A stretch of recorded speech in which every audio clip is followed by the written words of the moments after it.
What happens when a group of arrogant teens tries to shake down a new student for cash, completely unaware that he's a state karate champion? Will Jordan Carter, calm and collected, just let the bullying slide to avoid stirring up drama? Or will he step up and deliver a lesson these punks won't forget for the rest of their lives? And you, yeah, you watching, what would you do if you were trapped in an unfair situation like that? Let us know your thoughts down in the comments. And if this story made your heart race, don't forget to like, subscribe, and hit that bell icon so you never miss a tale like this one again. Jordan Carter, just 16, but with the poise of a warrior, walked through the gates of Riverside High for the very first time, his heart pounding with a mix of nerves and cautious hope. A new school meant a new start, right? A peaceful one, or so he thought. But peace? It didn't last long. Barely a few hours in, as Jordan was opening his locker to grab a couple books, he felt it, that shift in the air.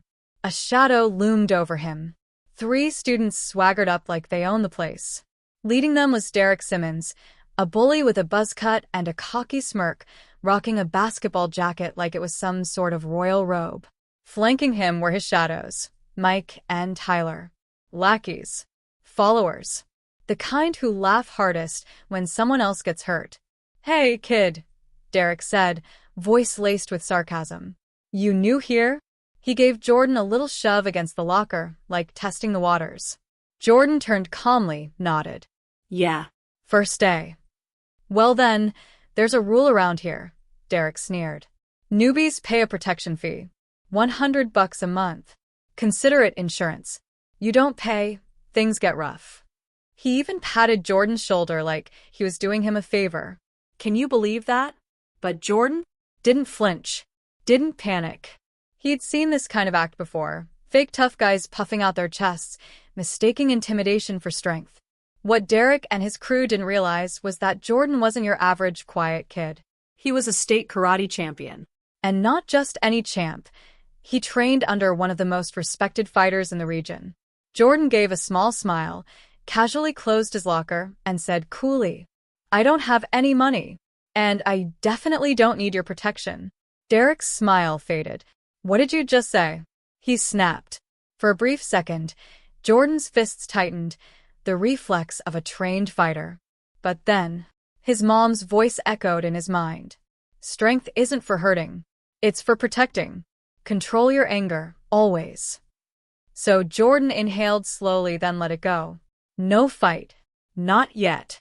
He chose restraint, not because he was scared, but because real strength isn't about proving you're strong, it's about knowing it. But the bullies? They had no clue who they were messing with. Mike and Tyler exchanged confused glances. Derek narrowed his eyes. "You think you're tough? Parking lot. After school. You and me." Jordan sighed. "First day, and already a showdown?" "I'm giving you a chance to walk away, Derek," Jordan said, eyes steady. "You don't want this fight." Derek scoffed. "Oh, I want it. You'll be begging for mercy." Then he stormed off, the crowd buzzing behind him. "Jordan?" He just shook his head. "You'll regret this." As the final bell rang, students swarmed the parking lot like it was a concert. Phones out. Whispers flying. The showdown was on. Derek stood there, flanked by Mike and Tyler, wearing a smug grin like he'd already won. Jordan walked up, hands in his hoodie pocket, cool as a breeze. "Well, look who showed," Derek said, cracking his knuckles. "Time to cry, Karate Kid." Jordan glanced around. Phones up. Cameras rolling. He didn't want this fight, but it was happening now. Derek charged in with a wild punch. Jordan tilted his head slightly, and the punch missed completely. Derek's momentum nearly spun him around. He roared and swung again, this time harder. But Jordan sidestepped, smooth as silk. Derek stumbled forward, completely off balance. "I really don't have time for this," Jordan muttered. Derek, red with rage, screamed and lunged forward. Wham! Jordan spun with precision and landed a devastating roundhouse kick to Derek's jaw. The crowd? Dead silent. Phones froze mid-record. Derek hit the pavement like a bag of bricks. Mike and Tyler? Statues. Nobody moved. Jordan stepped forward, crouched beside the stunned bully, and said softly, "Next time, don't pick on people." Then he turned and walked away, the crowd parting like the Red Sea. But just as he was about to leave, "You think you've won?" Derek roared. He jumped up, rage twisting his face, and suddenly he pulled out a knife. The crowd gasped in horror. Some backed away.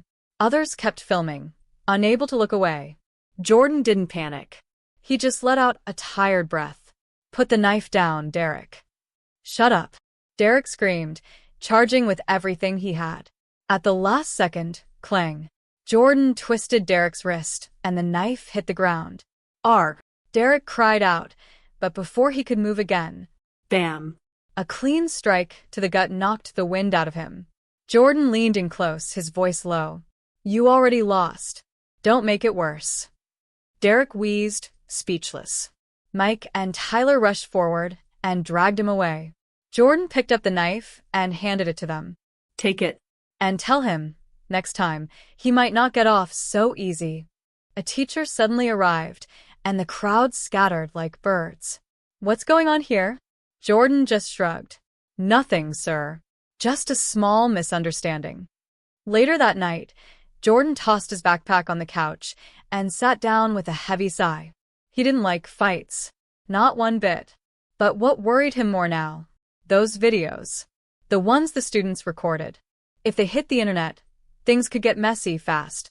Suddenly, the front door opened. His mom, Leah Carter, stepped inside. Former pro boxer. Tough as nails. "Jordan," she said, voice firm. "The school called." Jordan froze. "I heard you got into a fight." He scratched the back of his neck. "I didn't start it. They were trying to extort me.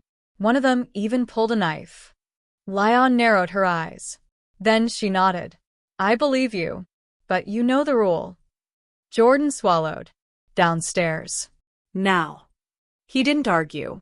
He stood and followed her down to the basement. Not just any basement. The dojo. Punching bags. Mats. Mirrors. It was training time.